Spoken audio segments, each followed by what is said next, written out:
Velkommen til Black Ranch. Jeg har taget en tyksteg med i dag. Tykstegen kan bare virke en smule uoverskuelig, for den er lidt stor og der er lidt muskel i den. Men jeg vil vise jer, hvordan vi skærer den ud, og hvordan du får så mange anvendelsesmuligheder ud af den som muligt. Jeg hedder Brian Kjær, og jeg er medejer af Black Ranch.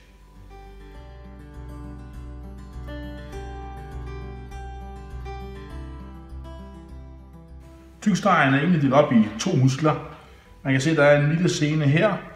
Hvis du vender den om på bagsiden, så kan du virkelig begynde at se det, der holder kødet sammen, nemlig senen her, der går imellem kødet.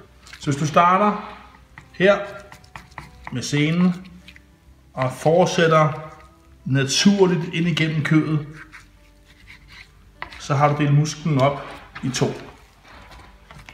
Så kan du fjerne fedtet ind imellem her ved den senen. Det kræver lige, at man har en skarp kniv, og man kan følge senen ind.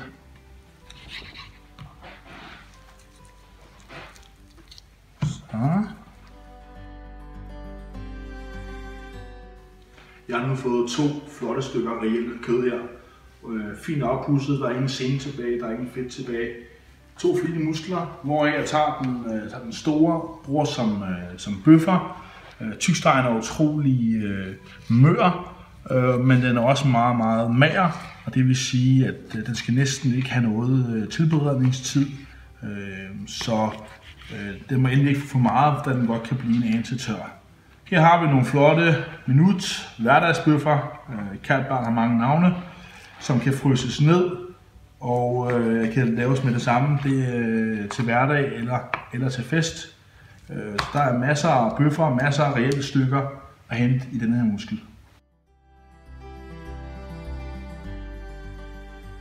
Det mindre muskel kan du stort set bruge, som du vil.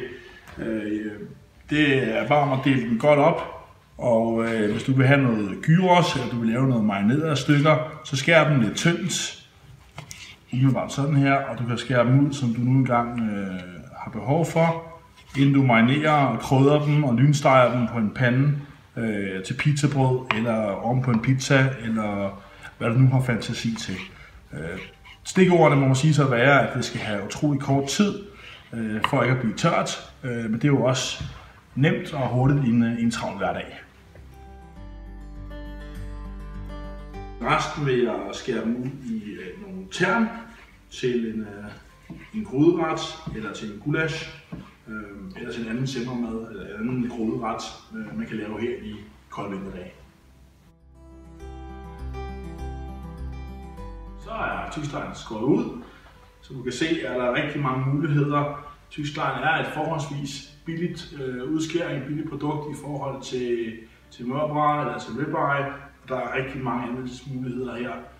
Du kan skære det ud til bøffer, strimler, tern, og det er et meget, meget mært og meget mørt stykke kød, så du får rigtig meget for pengene her. Lidt senere vil jeg vise, hvordan man laver en bøf bourgogne med vores tyksteg i tern.